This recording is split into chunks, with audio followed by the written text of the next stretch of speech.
Hello, greetings. Welcome to Creative Spirits of the state of New Jersey.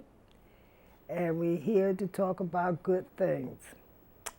First, I would like to thank Cablevision and our host, our producer, we call him Coach, Mr. Michael Matthews, for giving not just me, but the community the opportunity for us to come up here and for others to come up here to bring good messages to our community. So I would really want to thank Mr. Matthews for having us here time and time again for over the years. Our guest today is Mr. Mitchell Williams. A lot of people call him Mr. Debonair. Not because he dressed so cool. But he always been a cool dresser, but he makes everybody else cool dressers. In fact, every time I wanted to get a child for a job, I come to you. Put something on them. And you have him sitting out there like he's working, making $1 million. But they got jobs behind you. And they were very impressed with you to do better. You had a lot of them working for you when they could have been on the streets, but you gave them that start, yes, that desire to want to do better in life. yes, And many of them has. If we could have had more men like you working with more children, we would have made a difference. But the world is fortunate amen, that you and I both are still here amen. and still do it, you know? It's true. So, but we've had very little, but we did a lot. We It's did very a true. lot, Yes. you know? And we're still doing it. We're still doing it. So I give God the glory. All the time. All the time. All the glory. Yes, So sure. we got some big plans coming up for the future. Yes. And we need it now more than ever. And we prepared to do it. So you heard me talking with a trainer recently. Yes, I did. And what did you think about that? Well, first of all, let me thank you for inviting me back again. And I'd just like to say that I find it incredible that after 40 years or more, that Creative Spirits is still having such a great positive impact on the community. And just to have a gentleman like Terrell to come speak with you about physical fitness, I think that that's a great additive to Creative Spirits to have physical fitness, which of course is mental fitness as well, to add that to the many other programs that Creative Spirits had designed under your leadership. One of the programs, I didn't hear you mention those programs. You didn't mention all of them because there's so many programs that Creative Spirits have designed over the years. But mentorship was one of the programs that was so effective in Creative Spirits. And I'm happy to say that I was a part of that program. And I think that having physical fitness applied to young people, especially young men, and women also, to help their minds and their bodies react to the program that you've designed. I heard you spoke to Terrell about Patch of the Crack program, and I know that's a program that that you're very passionate about, having young males who have gone into the prison system come out and have them not to return. And I won't go into all the details, but I know that you're passionate about that program.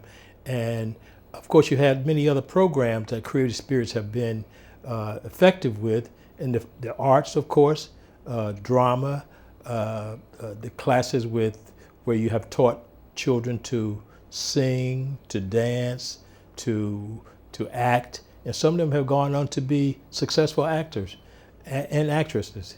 And of course, you didn't mention that you also are an actress in your own rights, and you've taught them to do plays that have been produced and shown in the community.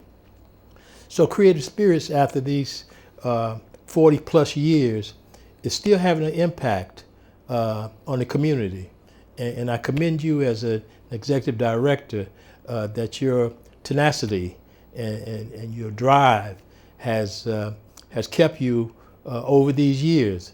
And it seems to me that you're more active today than you were in the early years. So I just commend you to keep doing what you do. This program, if you can partnership with Blinks and some of their trainers to come into Creative Spirits and to help these young folks gain positive impacts both physically and mentally, I think it's just going to be an asset to your programs. Smoking, we know that that's one of the main killers in our community. It's a drug like any other drug. You're passionate about getting smoking out of the community. I know your story as well. I know that you were a smoker yourself. I recall visiting you in the hospital at one time when you were very ill and didn't know that you were going to make it for a while. But yet here you are today, still passionate about getting tobacco out of the community. So I really commend you on your work in the community with Creative Spirits. Well, thank you. I really appreciate you appreciating what I do and supporting me throughout the years. You've been there. Yeah. You know, sometimes I can make you mad. I know. I could take out my hostility on you. That's okay. And, you know, you'd be my little whooping that way. You didn't do nothing, but you took it. You know, and I appreciate it. I really do, you know. And we did have some fun along the way. Oh, absolutely. And, you know, and we shed plenty of tears. We shed plenty of tears because we didn't get that type of support that we should have gotten. And we know we need it. Yes. And we don't do it for our own personal satisfaction, you know, more so we just the satisfaction of our children doing better. Yes. You know, and that's so important to us, you know. I was thinking the other day, I've said in many homes, keeping families together, you know, the chinks biting me, sitting up there. I got scars on my legs and stuff, just sitting there with a family to keep them sane for a minute. Mothers who did not want to live and ready to kill up their children calling me. Come, mommy's mad and whatever, and I gotta get them. Half the time I don't have no way there. I have to walk the dangerous streets myself, sure.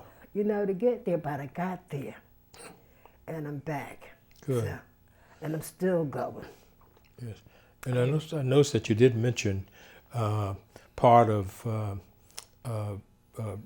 running an organization like Creative Spirits requires funding also. And you mentioned that you had these DVDs that you were that you produced that you want to use as part of a fundraiser to help with some of the programs that you are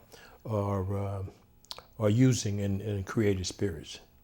Yes, you know, I'm really proud of these programs, you know, not that, because how they came about. These children I didn't even know. This one right here came from a Newark public school, Dr. Horton Street School, and the children there, some of them didn't even speak English. Is that right? Yeah, and I gave them homework. One teacher said, "Jihadah, you're not giving them homework, are you?" I said, "They doing it." Yes. You know, they was glad to do it. And when I told them my age, they said, "Wow, we thought you were so and so and so and so."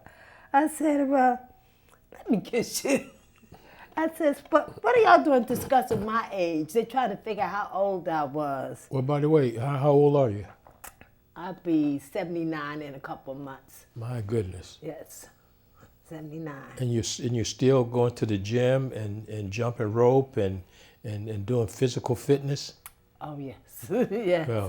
Well, bless you. Congratulations to you. So I let the children know, hey, we could be here a long time. I let people, as we age, we're not old, you know, we're getting better. Right. Right. So I enjoy life. You know, I like to laugh. It's good to shed a few tears, but I'd rather laugh than cry. Right. But I really enjoy putting these together and seeing the children doing something that they did not realize they could do.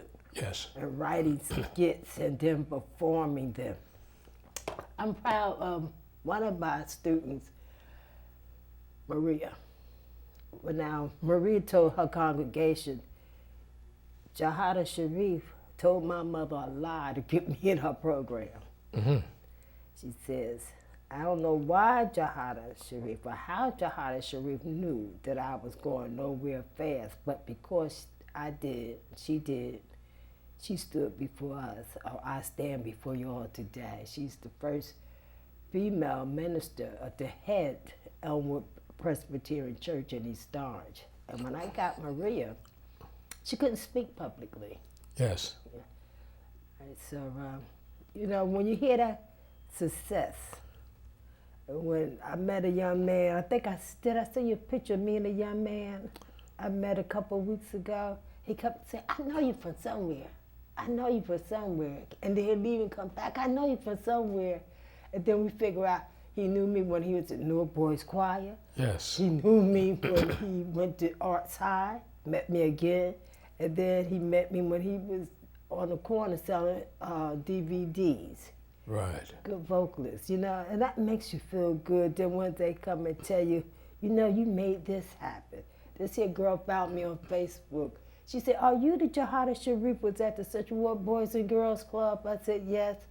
She says, I remember when you first came over to the Central Ward Boys and Girls Club, and I didn't want to be in your program, but my grandmother made me be in your program. And look what I do now. Look what I do now, you know? And sometimes I feel like, oh, because it didn't get all this here big thing. Yes. But I realized those little things where people's gonna keep going. And it's keep going, they're giving it to their children. So, yeah. Well, I'm sure that you have many testimonies of young people. You're passionate about children. I love that about you, that you love children so much, and just not your own children, but I'm talking about children in the community, those that are sometimes homeless and sometimes helpless. You take the disenfranchised. It doesn't matter who they are. If they have a need and you can help them, you find a way to put yourself out there to help them. And I think the 4 decades that you've been a part of Creative Spirits, I've seen those children come under your tutelage and how you have helped them. You just spoke about Maria, who never had any public speaking at all. I recall her when she came into the program. I was a part of Creative Spirits Board of Directors at that time, and I recall when she came into that program that she was very shy, couldn't speak, and now the testimony is that she's an ordained minister, getting before hundreds, if not thousands of people, speaking forcefully. Going all over the world now. Okay, so that's a testament to you. That's only one testament. There are hundreds of those stories, and I'm sure that your viewers don't have, there's not enough time to tell all the testimonies, but I can think of hundreds of those testimonies like Maria's that you have in your repertoire. And I remember when I first got insight, and I'm looking at these kids, oh my God, what are these children gonna do when school is out? And the thought came to me, I call that thought God speaking to me. Do a play. And I said, oh God, I can't do no play. You know, God was making me mad, telling me I could do something. I knew I couldn't do it. Then Yes. see, like God just almost slapped me and shut me up, told me what to do. Yes. And sent me up to Bloomfield College. I was a student at the time, and to get a book on children plays. First book I picked up, the first play I opened it to. Anyone could, but no one would. Is that right? That's the play. Anyone could. So anyone could do this. Yes. And how many plays have you created over the years of Creative Spirits? Do you recall? I know there's many. I write a soap opera. So that's a play. Each episode was a play. Yes. And that was really funny because we had professors, we had people. I remember Professor Holmes from Rutgers says, how do she